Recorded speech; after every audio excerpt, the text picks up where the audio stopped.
কিছুক্ষণ আগে মাননীয় সংসদ সদস্য জনাব ফজলুল হক মিলন সাহেব উনি কিন্তু পুরাতন সংসদ সদস্য, তার সাথে আমারও পরিচয় আছে, ওনারও পরিচয় আছে।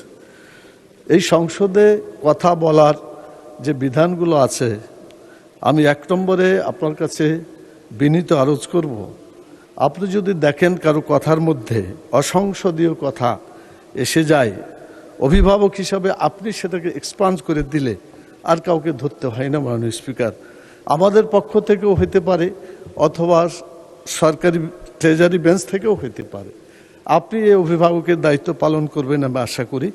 তো যাই হোক, আপনার দৃষ্টিতে ধরা পড়েছে কি জানি না, সেটা হচ্ছে যখনই গণভোটের কথা বলা হয় তখন আমরা যে কথা বলি আমরা স্বাভাবিকভাবে জোরেই বলি, কারণ এতগুলো লোক ভোট দিল আর তার ভোটের কোনো মূল্য হচ্ছে না।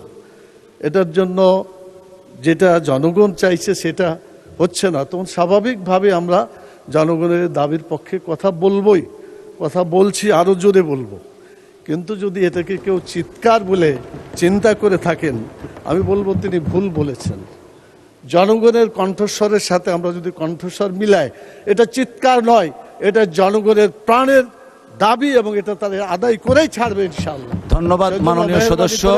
এক্সপান্ডেবল ওয়ার্ডগুলোকে আপনি মাননীয় সদস্য এক্সপান্ড করে দিবেন। ধন্যবাদ। আমরা পরীক্ষা নিরীক্ষা করে দেখব ওনার কি আছে, বাট আপনি যেটা বলেছেন ভুল বলেছেন, ভুলটাও সংসদীয় ভাষা না, অসত্য।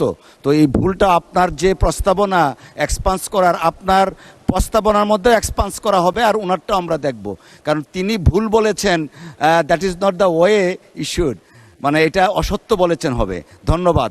ফজলুল হক মিলন ছাত্র দলের সভাপতি ছিলেন অনেক দিন এবং তুখোড় ছাত্রনেতা ছিলেন।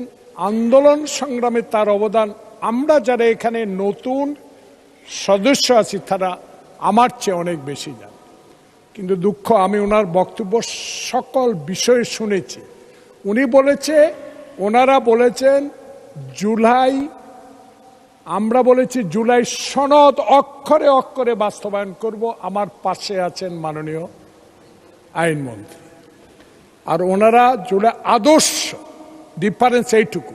এখানে অসংসদীয় কোনো কথা ফজলুল হক মিলন এই থার্ড টাইম এই পার্লামেন্ট মেম্বার উনি বলেন না, দয়া করে এটা রেকর্ডে রাখার দরকার।